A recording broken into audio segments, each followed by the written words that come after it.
नमस्कार, आप देख रहे हैं अमर उजाला। मैं ललित सिंह राजपूत। छत्तीसगढ़ की 4 लोकसभा सीटों पर चुनाव संपन्न हो चुके हैं। इन लोकसभा सीटों पर वे कौन से मुद्दे रहे जिन्हें लेकर चुनाव लड़ा गया, वे राजनीतिक परिदृश्य कौन से रहे, इन तमाम बातों को लेकर राजनीतिक विश्लेषण के लिए हमने छत्तीसगढ़ के वरिष्ठ पत्रकारों के साथ चर्चा की। छत्तीसगढ़ में 4 लोकसभा सीटों पर चुनाव हो चुके हैं। इसे राजनीतिक विश्लेषण के तौर पर देखें तो क्या लगता है? देखिए ललित जी, जो प्रथम चरण के चुनाव था बस्तर में जो थे, बस्तर में तमाम वो इश्यूज थे। बस्तर एक गढ़ रहा है, भारतीय जनता पार्टी के गढ़ रहा है। सबसे ज़्यादा निर्दलीय लोग भी वहाँ चुन के आए। अगर 1952 के चुनाव के बाद आप देखें तो सबसे ज़्यादा निर्दलीय बस्तर से आए। मगर पिछले जब छत्तीसगढ़ बनने के बाद वहाँ पे दबदबा रहा है भारतीय जनता पार्टी का। कश्यप जी रहे, उनके सुपुत्र रहे। फिर पहली बार 2019 में ये सिलसिला टूटा। उसके बाद कांग्रेस ने उस सीट पे आई। अभी फ़िलहाल की जो स्थिति है वहाँ पे कि जो बस्तर की सीट है वहाँ आप इसे टफ फाइट के रूप में देख सकते हैं। उनके अपने जल जंगल ज़मीन के अपने मुद्दे हैं, आरक्षण को लेके उनके मुद्दे हैं। कांग्रेस ने भी यहाँ पे क्योंकि उस समय जब मोदी पूरा का पूरा एक मोदी लहर वेव चल रही थी, उस बीच भी अगर 2 सीट कांग्रेस बचा पाई थी तो वो थी बस्तर की और कोरबा की। तो बस्तर की सीट में काफ़ी चुनौती उनके लिए थी कि क्या वो सीट वापस रह पाएगी उनके पास। तो ये इनके एक बड़ा इशू उनके लिए था। तो आज जो फाइट हो रही है वो उसी की, आज उन्होंने जो उतारा पुराने अपने मंत्री को, कवासी लखमा। जो कवासी लखमा आप बस्तर के मैं कहूँ तो अब लालू उनको कह सकते हैं। उनकी अपनी एक टीआरपी है, लोग उन्हें पहचानते हैं, जानते हैं। तो अपनी बस्तर की सीट को बचाने के लिए चुनौती का सामना कर रही है कांग्रेस, और उम्मीद है कि कांग्रेस अपने अच्छा परफॉर्मेंस वहाँ दिखा पाएगी। देखते हैं कि वहीं पे हम भाजपा की बात करें तो भाजपा की ये 2 सीट, जो मैं कहूँगा कि 3 सीट, एक प्रथम चरण की बस्तर की और 2 कांकेर और राजनांदगांव की द्वितीय चरण की सीटें, ये आरएसएस के आधार कार्ड वालों की सीट रही है। आरएसएस ने इसकी जीत हार की जिम्मेदारी ली है। कांकेर भी उसमें आता है सेकंड फेज में, और राजनांदगांव भी, कि यहाँ की टिकट भी उन्हीं लगभग दिलाई है। सभी लोगों के आप देखें तो टिकट भाजपा ने हटाई, केवल 2 लोग उन्होंने रिपीट किए। संतोष पांडे उसमें एक है, आप दुर्ग के जो है बघेल जी उसमें से एक है, बाकी लगभग उन्होंने पूरे चेंज किए। तो ये जो कांकेर की, अब हम आते हैं बस्तर से कांकेर की सीट भी जो है वो काफ़ी विवादों में रही है। उस जगह आरक्षण का मुद्दे पे बड़ा इम्पैक्ट किया हुआ है, धर्मांतरण का मुद्दे पे बड़ा इम्पैक्ट किया हुआ है। वहाँ पे अखिल भारतीय आदिवासी संघ का जो है वहाँ पे इम्पैक्ट है। वहाँ भोजराम नाग जो हैं पुराने विधायक, वो चुनाव लड़ रहे हैं, उन्होंने दिया है। वहीं पे जो वीरेश ठाकुर है, जो काफ़ी समय से कांग्रेस के ज़मीनी नेता है, पिछली बार भी इस मोदी वेव में भी वो मात्र 5-6 हज़ार वोट से हारे थे। जहां लोग 4-4 लाख वोट से जीत रहे थे, वहीं पे वीरेश ठाकुर 5 है। तो उन्होंने काफ़ी ज़मीनी कार्यकर्ता है, काफ़ी लंबे समय से वो प्रयास टिकट का कर रहे थे। पिछली बार भी 5-6 हज़ार सीट से हारे। अभी इस बार वो संघर्ष कर रहे हैं, लेकिन अच्छी कोशिश, अच्छे प्रयास उनके भी। तो काफ़ी कड़ी टक्कर के रूप में आप इसको देख सकते हैं। तीसरा, हम अगर दूसरे फेज की लोकसभा सीट पर ही देखें सर, तो बस्तर लोकसभा सीट पर ही जो काफ़ी रियासतकालीन परिवार का भी प्रभाव रहा है।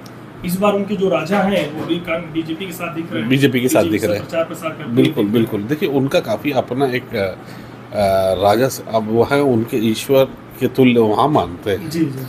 एक ईश्वर तुल्य उनको माना गया है राजा। लेकिन कई जगह इतिहास में अगर आप देखें तो राजा के खिलाफत भी चीज़ें गई हैं।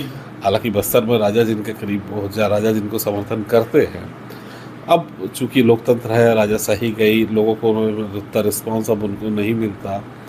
लेकिन यह है कि उनने फेवर में उन्होंने बीजेपी के किए हैं और काफ़ी मेहनत हुई है। राजा साहब के कन्विंसिंग पावर के कारण बहुत सारी चीज़ें भाजपा की पॉजिटिव होती नजर आती है। इस सीट पर जो है कांग्रेस से बीजेपी ने सीटा था, बलिराम कश्यप जी थे। हाँ। उन्होंने भी बीजेपी के लिए बलिराम कश्यप लंबे समय तक रहे। फिर उनके सुपुत्र दिनेश कश्यप जी भी 2 बार वहाँ से रहे। बलिराम जी 4 बार वहाँ पे रहे। तो ये जो सीट है कश्यप परिवार की, लगभग 6 बार के चुनाव में कश्यप परिवार के पास ये सीट रही। बाद में उन्होंने, दीपक बैस जी ने ये सीट 2019 में उनसे छीनी। लेकिन अभी की स्थिति जो है वो पहली बार मैं कहूँगा कि कांग्रेस जो है वो पहली बार 5 साल राज्य में शासन करने के बाद लोकसभा चुनाव में आई ललित जी। देखिए बाकी चुनाव तो उन्होंने जो किए वो उसमें भाजपा सरकार थी। 2000 से लेके 2003 तक केवल 3 साल कांग्रेस रही, उसके बाद फिर भाजपा आ गई, फिर लोकसभा का चुनाव आ गया। तो ये 5 साल कांग्रेस अपने संपूर्ण कार्य जो है वो पूरा करने के बाद चुनाव में आई है। तो 5 सालों में उनकी रीति नीति विचारधारा योजनाएं, उनकी जो रोजगार उन्मुखी योजना हो, कृषक कल्याण की योजना हो, कृषि की योजना हो, रूरल इकोनॉमी की योजना हो, उन्होंने नीतियां अपनी डाली हैं नीचे। तो अभी इस बार इतना आसान नहीं होगा कांग्रेस को हरा पाना पिछली बार की समझ। लेकिन बस्तर में सर जिस तरह से कवासी लखमा ने पीएम मोदी को लेकर बयान दिए हैं, हाँ। और उधर चरणदास महंत ने भी पीएम मोदी को लेकर इस पर विवादित बयान दिए हैं, क्या लगता है इसका लोकसभा चुनाव पर कुछ प्रभाव पड़ेगा? देखिए लोकसभा के समय ऐसे बयान दिए भी जाते हैं और दिलवाए भी जाते हैं जी। इसका फौरी तौर पे फर्क तो पड़ता है बहुत लंबा।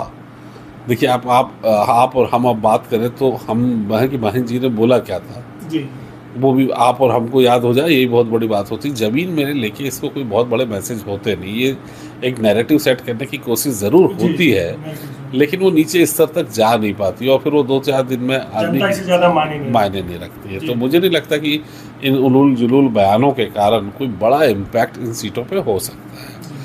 तीसरी सीट अगर होती है ललित जी तो वो होती है बस्तर, कांकेर और राजनांदगांव के बाद हम चौथी सीट पे आते हैं, तो वो है महासमुंद की, जिसपे अभी चुनाव संपन्न हुए द्वितीय चरण के। ये तीनों में महासमुंद, कांकेर और राजनांदगांव के द्वितीय चरण में चुनाव हुए।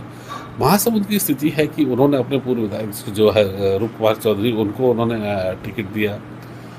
वो जिस समाज से आती है उन समाज का उस क्षेत्र में, एक पर्टिकुलर क्षेत्र में प्रभावशाली समाज, मगर उस लोकसभा क्षेत्र में साहू वोटर्स जो है वो काफ़ी इम्पैक्ट डालते हैं। साहू बहुत संगठित समाज है। साहू समाज के अध्यक्ष दामोदर साहू जी रहे, वहाँ पे कांग्रेस ने अपने पूर्व मंत्री को उतारा है और वो सीएम फिगर जो थे जी, उनको उन्होंने उतारा है। समाज संगठन में काफ़ी काम कर चुके, काफ़ी सीनियर नेता मान सकते हैं। ओबीसी वोट को लेकर कांग्रेस ने बड़ा दाव खेला है और उस पे दाव खेला है जहाँ पे साहू बाहुल्य क्षेत्र है। अब देखिए कि साहू समाज संगठित है और 2023 का आप विधानसभा चुनाव भी देखें तो इन्होंने ही काफ़ी वोट पलटा है। लगभग 22% साहू समाज के लोग आते हैं ओबीसी से जी। तो ये एक संगठित समाज है, कांग्रेस ने इन पे दाव खेला है और साहू समाज का जो वर्चस्व बने रहे इसके काफ़ी प्रयास हो रहे हैं। तो कड़ी टक्कर के रूप में आप इसको देख सकते हैं। कांग्रेस का मैं कहूँगा कि एक कदम थोड़े से कमज़ोर कैंडिडेट नज़र आते हैं एज कम्पेरेटिवली कांग्रेस महासमुंद की जो स्थिति है, क्योंकि एक क्षेत्र थोड़ा सा रूप कुमार चौधरी उनके समाज का है तो निश्चित तौर पर आप उम्मीद कर सकते हैं कि उन्हें वहाँ कुछ क्षेत्र में लीड मिल सकती है। लेकिन जो रेस्ट ऑफ द एरिया है, कुरुद हो गए, धमतरी हो गए, महासमुंद हो गए, इस तरफ की जो बेल्ट है उसमें साहू बाहुल्य क्षेत्र और साहू जीतते भी आए हैं विधायक के रूप में वहाँ से। तो इसमें उम्मीद है कि दामोदर साहू जी को काफ़ी सपोर्ट मिल सकता है सामाजिक रूप से। अगर साहू समाज एकत्रित होकर दामोदर साहू को वोट करते हैं तो उनकी स्थिति, कांग्रेस की स्थिति अच्छी हो सकती है।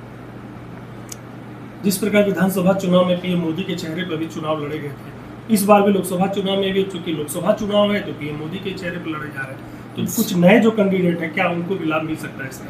देखिए मोदी के चेहरे पे पूरे छत्तीसगढ़ में नहीं, पूरे हिंदुस्तान में आप देखिए कि मोदी के चेहरे पे ही चुनाव लड़, मोदी एक वेव। अब लेकिन हकीकत, ज़मीनी हकीकत 2019 और 2024 की ललित अलग अलग है। आप वो स्थिति से कंपेयर आज नहीं कर सकते। आज सोशल मीडिया में एक इतना बड़ा नैरेटिव जो उन्होंने सेट किया था या कर रहे थे, 24 की स्थिति अब नहीं। अब लोग थोड़े से अवेयर हो चुके हैं, लोग समझ चुके हैं। लेकिन छत्तीसगढ़ की ये जो क्षेत्र है जहाँ पे इन सब चीज़ें अभी जो चुनाव हुए हैं, ट्राइब्स क्षेत्र रहा है, ट्राइब्स को लेके अपने इश्यूज़ रहे हैं, उनकी जल जंगल ज़मीन को लेके इश्यूज़ रहे हैं, आरक्षण को लेके इशू रहे हैं, धर्मांतरण एक बहुत बड़ा इशू रहा है, तो उनके तमाम मुद्दे रहे हैं। तो मुझे नहीं लगता कि मोदी के चेहरे पे इस प्रथम और द्वितीय चरण के चुनाव पे बहुत हद तक कोई प्रभाव पड़ेगा। हाँ, मैदानी क्षेत्र में, शहरी क्षेत्रों में ये बातें हो सकती हैं जी, लेकिन उतना फर्क उस क्षेत्र में नहीं पड़ सकता, क्योंकि मोदी वेव में बस्तर जैसी सीट जो है वो भाजपा के पास नहीं थी। तो तो अभी मैं आज की डेट में तो मैं मोदी वेव तो इससे नहीं कहेंगे कि मोदी वेव चल रही है। चुनाव आप भले मोदी के नाम पे लड़ रहे हो, लेकिन एक वेव नाम की चीज़ तो कोई नहीं दिखती। और जो 50.3 वोट % वो भाजपा के पास थे, उसमें मुझे लगता है कि उसमें ठोकर मारने की प्रयास कांग्रेस कर रही है। बहुत हद तक उसको ठोकर मार के नीचे लाने में सफल भी हो सकती है। इस बार राजनांदगांव जो लोकसभा सीट है, वीआईपी हॉट सीट है, हॉट सीट और है। इस बार जो है कि पूर्व सीएम भूपेश बघेल और संतोष पांडे मैदान में है। पूरी देश की निगाह, पूरी देश उसी की पे है। मीडिया की निगाह उसी पे है। जी, लोकसभा सीट पर है। जी, लोकसभा सीट है। वहाँ देखिए बड़ी नीति के साथ वहाँ पे स्ट्रेटेजिकली वहाँ पे भूपेश बघेल को उतारा गया है। ओबीसी बाहुल्य क्षेत्र है, जी, ओबीसी बाहुल्य में काफ़ी काम किए हैं भूपेश ने, और एक छत्तीसगढ़ अस्मिता को लेके वो चुनाव के मैदान में उतरे हैं। आप देखिए कि 8 सीट है उस लोकसभा में, 8 सीट में से 5 कांग्रेस के पास है।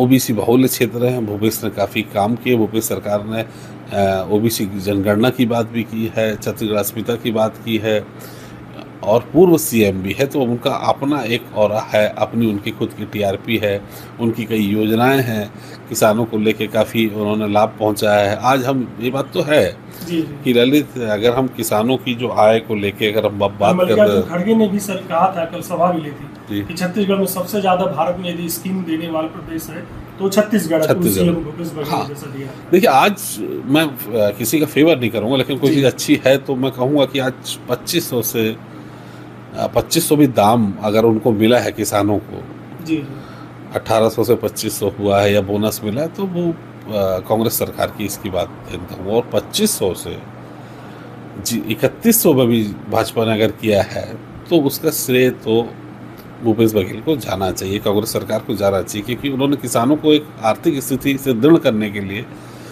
उन्हें जो फ़ायदा पहुंचाने के लिए कोशिश की, एक राजनीतिक प्रयास किया, उसको वो सफल रहे। और आज जो भी कुछ किसानों को मिल रहा है, इसका श्रेय तो कांग्रेस को जाना चाहिए। तो इसका लाभ निश्चित तौर पर राजनांदगांव में मैं कह सकता हूँ कि भूपेश को इसका लाभ मिल सकता है।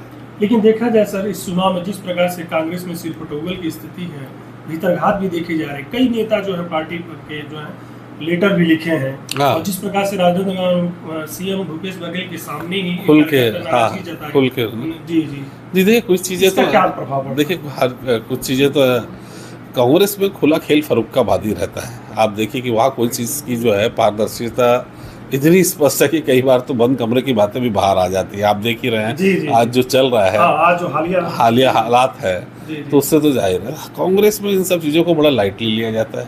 कांग्रेस में बोलने की आज़ादी है।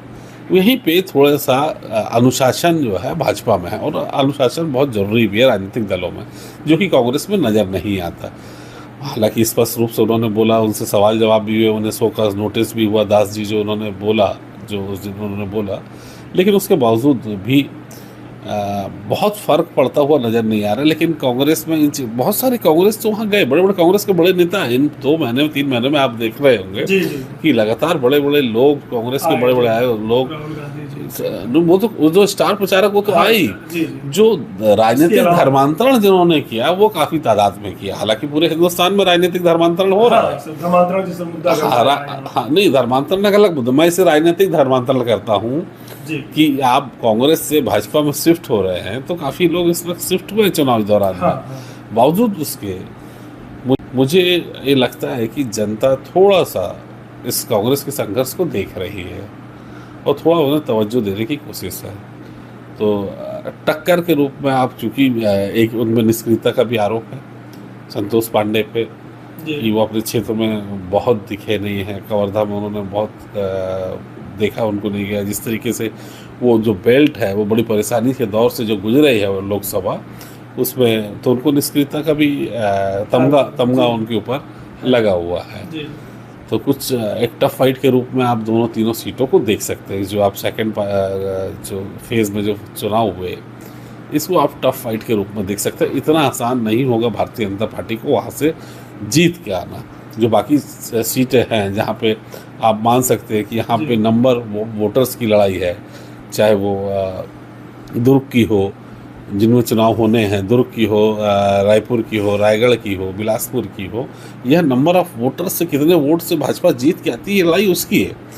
मगर बाकी जो चीज़ों का चुनाव हो चुके हैं वहाँ आप स्पष्ट रूप से अभी आप ये नहीं कह सकते कि भारतीय जनता पार्टी वहाँ जीत के आएगी या कांग्रेस जीत के आएगी। तो ये कड़ी टक्कर वाला फेस दोनों गुजरे हैं अभी। 4 लोकसभा सीटों पे चुनाव हो चुके हैं सर, हाँ, 7 अभी बाकी है। बाकी हैं, हाँ। 7 तारीख को होने हैं, 7 मई को। लेकिन इन चारों सीटों पर वोट का प्रतिशत देखें तो जो पिछली बार की तुलना में इस बार घटा है। जी जी, इसमें क्या देखिए, देखा जाए सर? बस्तर का मैं कहूँ तो बस्तर का हर साल 1952 के पहले से कभी 46 से शुरू हुई थी, 46 से फिर हाँ, जी। 56 थे, फिर 62 हुए, 62 से फिर 69 हुए, फिर 72 तक गया है।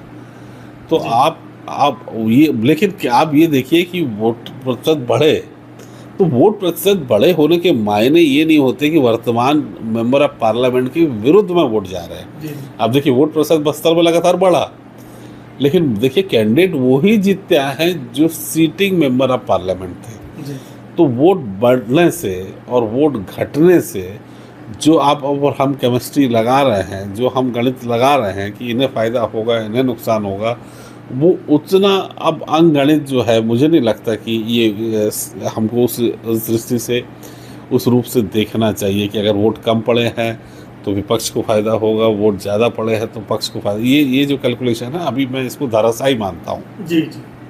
रायपुर में जिस तरह से सर बृजमोहन अग्रवाल की जगह जगह उनके बैनर पोस्टर दिखाई देते हैं, जिस प्रकार से उनका प्रचार प्रसार चल रहा है, तो कांग्रेस कुछ इस समय कमियां देखी जाए, उनके नदारद है, कभी कुछ दिख ही नहीं रहा है। हाँ, ये कह सकते हैं आपकी बहुत सारी जगह पे कांग्रेस जी। तो देखिए सबसे सीनियर मोस्ट विधायक रहे हैं। आज पवन खेड़ा ने भी इस बात का कहा कि जो है कांग्रेस में धन की कमी है, इसलिए हम प्रचार प्रसार उतना नहीं कर पा रहे हैं। देखिए, अभी इस बीच उन्होंने पायलट जी ने भी मीटिंग लेके कही कि एक्चुअली कार्यकर्ता उतना एग्रेसिव है नहीं कांग्रेस में अभी फिलहाल, जी। क्योंकि बृजमोहन का चेहरा है। बृजमोहन एक अभी तक कभी भी हार उन्हें नहीं मिली किसी भी चुनाव में।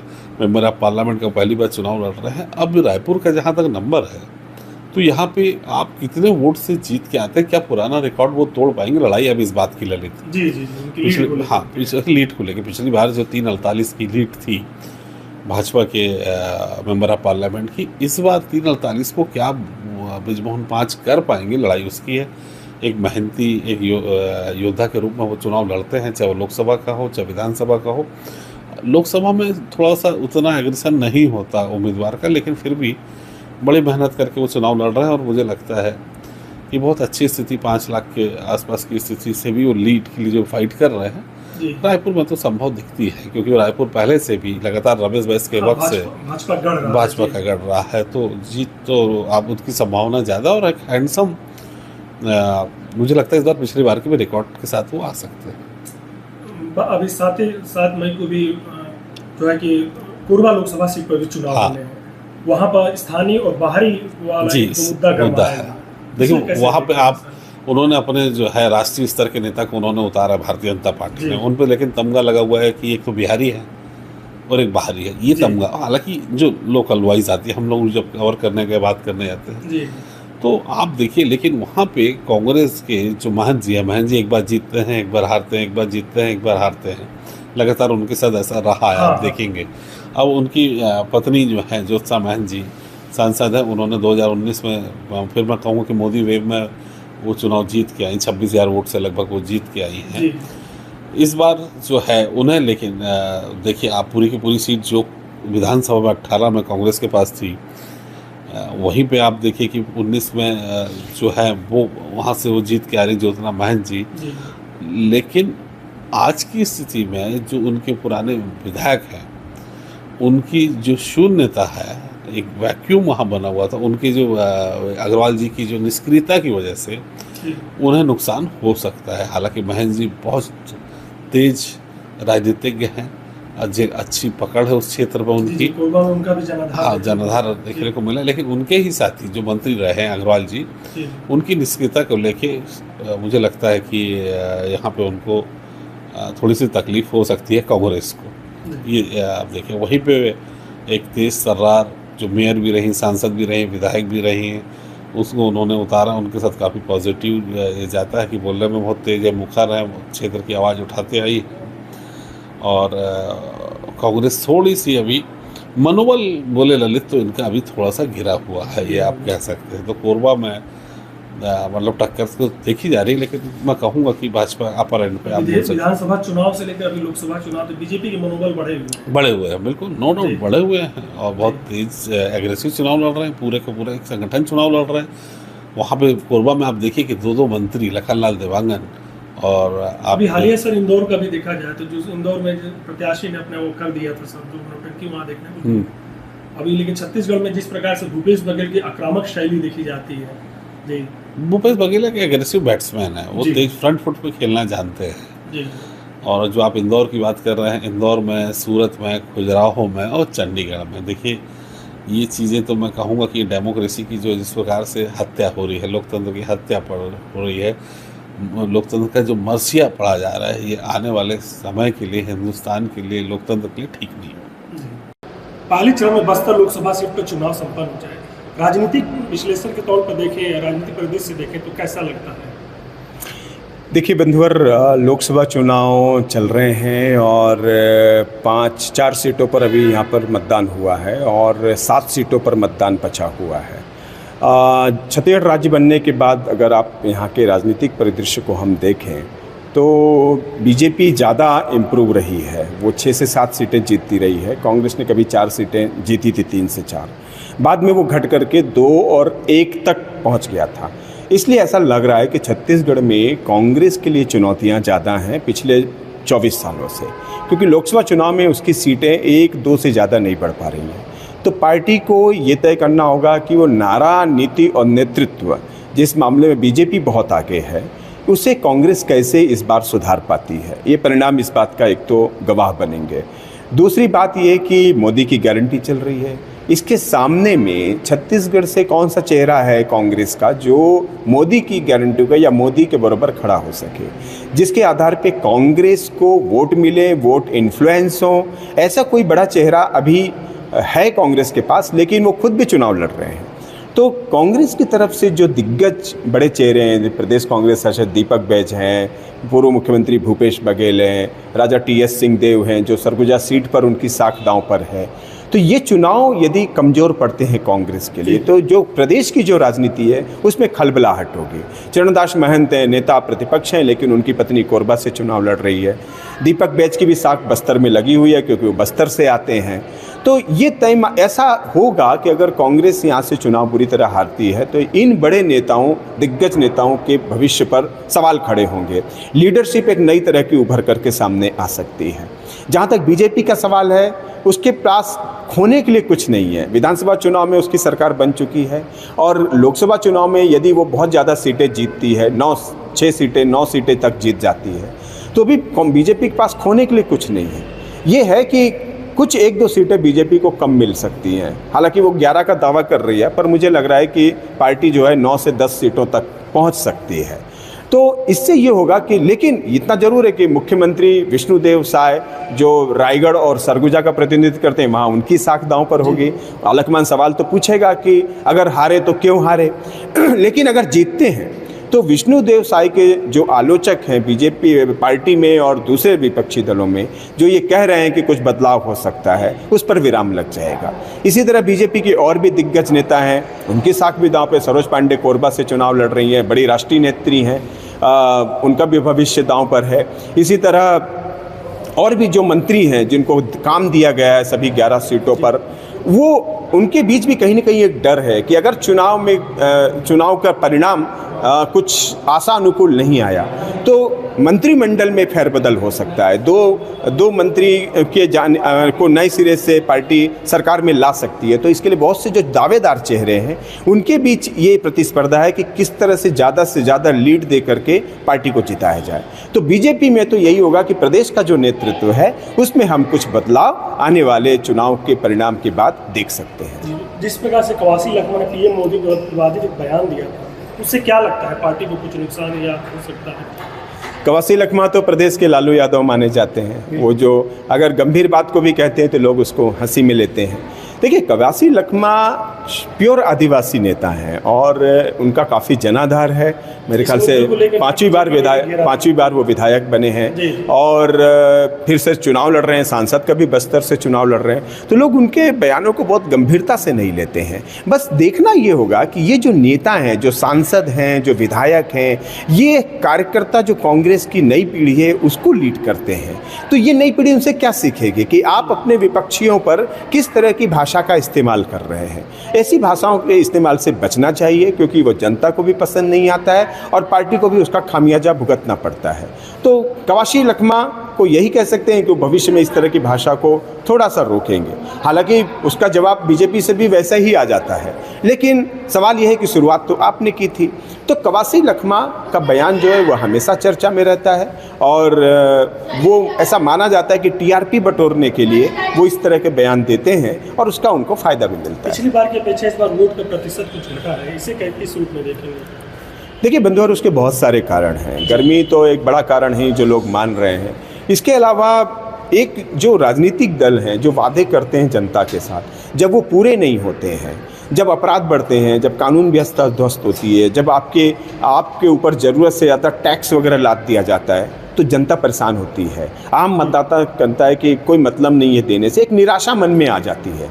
लेकिन ऐसे लोगों का प्रतिशत 4, 5, 6% है। पर यदि पूरी चारों सीटों पर यदि अब तक 75% से अधिक मतदान हुआ है, पहले तो ये मतदान 50% होता था, 52% होता था। हम लोगों ने देखा है 1999 के चुनाव में 52% मतदान हुआ, लेकिन उसके बाद यदि 23% तक मतदान बढ़ा है, तो मुझे लग रहा है थोड़ा आशाजनक तरीके से इसको देखना चाहिए कि लोग अब मतदान के लिए जागरूक हो रहे हैं। 4-5% की कमी तो बहुत से उसके कारण जिम्मेदार हैं। प्रत्याशी पसंद नहीं आता है, राजनीतिक दलों के मुद्दे बड़े झूठे लगते हैं, ऐसे बहुत से कारण होते हैं जिसके चलते लोग वोट डालते नहीं हैं। तो मुझे लगता है कि 4-5% की कमी जरूर आई है, लेकिन इससे लोग निश्चिंत हैं कि उन्हें किसको जिताना है और मुझे लग रहा है कि परिणाम अच्छे आएंगे। राजनांदगांव में पूर्व सीएम भूपेश बघेल भी चुनाव मैदान में थे और संतोष पांडे भी हैं।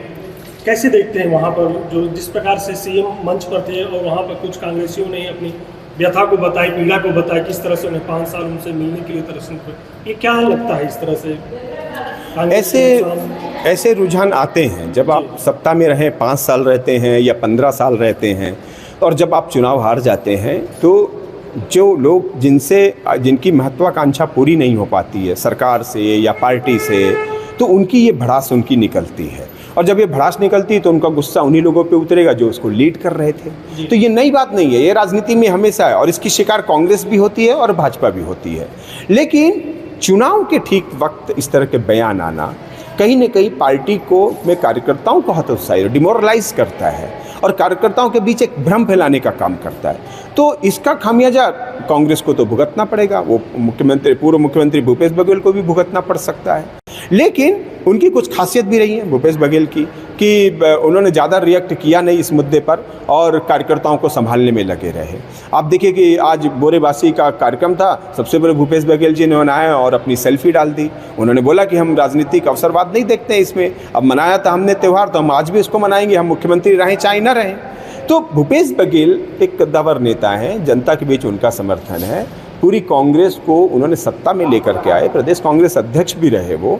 तो मुझे लगता है कि भूपेश बघेल जैसे व्यक्तित्व का राजनीति में बने रहना आवश्यक है, कांग्रेस के लिए भी और पूरे प्रदेश की राजनीति। जिस प्रकार से राजनांदगांव में जो बयानबाजी हुई नेताओं को लेकर, अब जो बिखराव पार्टी में सिर्फ फुटबॉल की भी स्थिति देखने को मिली, क्या नहीं लगता है कांग्रेस में बिखराव की स्थिति है, इसका चुनाव पर कुछ प्रभाव पड़ सकता है? बिल्कुल है। ये इस तरह के दृश्य जब जनता के बीच जाते हैं तो पार्टी की जो मेहनत है, पार्टी के जो टीम वर्क है, वो कहीं ना कहीं उसको नुकसान पहुंचता है और उसका खामियाजा चुनाव हार सकते हैं आप, यहाँ तक वो चला जाता है। व्यक्ति भी चुनाव हार जाता है कभी कभी। लेकिन मैंने कहा कि ये कहाँ नहीं होता है, हर पार्टी में होता है, कहीं 19 होता होगा, कहीं 20 होता है। तो ये देखना होगा और ये जो असंतोष है इसको रिएक्ट करने के बजाय सुलझाने की कोशिश होनी चाहिए कि कोई कार्यकर्ता यदि भड़ककर आपसे कुछ कह रहा है तो उसकी बात को समझिए, उसकी बात को सुनिए। संवाद तो सबसे बड़ा माध्यम है। अगर आप संवाद कर लेंगे तो 80% समस्याएं ऐसे ही सॉल्व हो जाती है। पर जहां संवाद नहीं होता है, जहां एक तरफा रोड रोलर तरीके से आप कार्यकर्ता को दबाने की कोशिश करते हैं, तो वो फिर वो गेंद की तरह और ज़्यादा उछलता है। तो इसको मुझे उम्मीद है कि पार्टी इस बात को समझेगी और कार्यकर्ताओं का जो गुस्सा है, जो 5 साल की एंटी इनकम्बेंसी है, उसको ठीक करेगी, क्योंकि आने वाले समय में नगर निगम के चुनाव हैं, पंचायत के चुनाव हैं, तो पार्टी को उसमें खामियाजा न भुगतना पड़े, इसका ध्यान पार्टी को देना होगा। जिस प्रकार से महासमुंद में कांग्रेस ने ओबीसी कार्ड खेला हुआ है, बीजेपी ने रूप कुमारी चौधरी को भी टिकट दिया, क्या लगता है वहाँ पर ओबीसी कार्ड जो सफल होगा? बिल्कुल, देखिए ये है तो, क्योंकि अब तो नारा ही दिया जा रहा है राजनीति में कि जिसकी जितनी हिस्सेदारी उसकी उतनी भागीदारी। तो राहुल गांधी भी कह रहे हैं कि जातिगत जनगणना होनी चाहिए। तो जब आप राजनीति का प्रमुख माध्यम जाति हो गया है तो कैंडिडेट कैसे उससे अलग हो सकते हैं, और ये कुछ तरीके से ठीक भी है। तो महासमुंद में जो मुकाबला देखा जा रहा है वो जातिगत समीकरण है वहाँ पे, और इसीलिए कांग्रेस ने भी ध्यान दिया और बीजेपी ने भी भाग। लेकिन देखने वाली बात ये होगी कि ताम्रध्वज साहू जो गृह मंत्री रहे 5 साल तक कांग्रेस सरकार में, अब वो वहाँ से चुनाव लड़ रहे हैं जी। तो वो आप याद रखिए कि ताम्रध्वज साहू अखिल भारतीय कांग्रेस के पिछड़ा वर्ग के अध्यक्ष रहे हैं, उनका अपनी एक साख है। तो उनका ये चुनाव जीतना कई तरह के संदेश देगा कि क्या उनको साहूवाद फैक्टर चल पाया, क्या पब्लिक ने उनको पसंद किया, क्या इसी भरोसे वो चुनाव जीत गए। क्योंकि अगर वो लोकप्रिय होते, मंत्री के रहते हुए लोकप्रिय होते, तो विधानसभा चुनाव क्यों हारते। पर यदि विधानसभा चुनाव हारे हैं तो वो फैक्टर कहीं ना कहीं वहां भी काम करेगा। अगर आप ये वीडियो YouTube पर देख रहे हैं तो हमारे चैनल को सब्सक्राइब करें और बेल आइकन को दबाना ना भूलें। अगर आप Facebook पर ये वीडियो देख रहे हैं तो हमारे पेज को लाइक करें।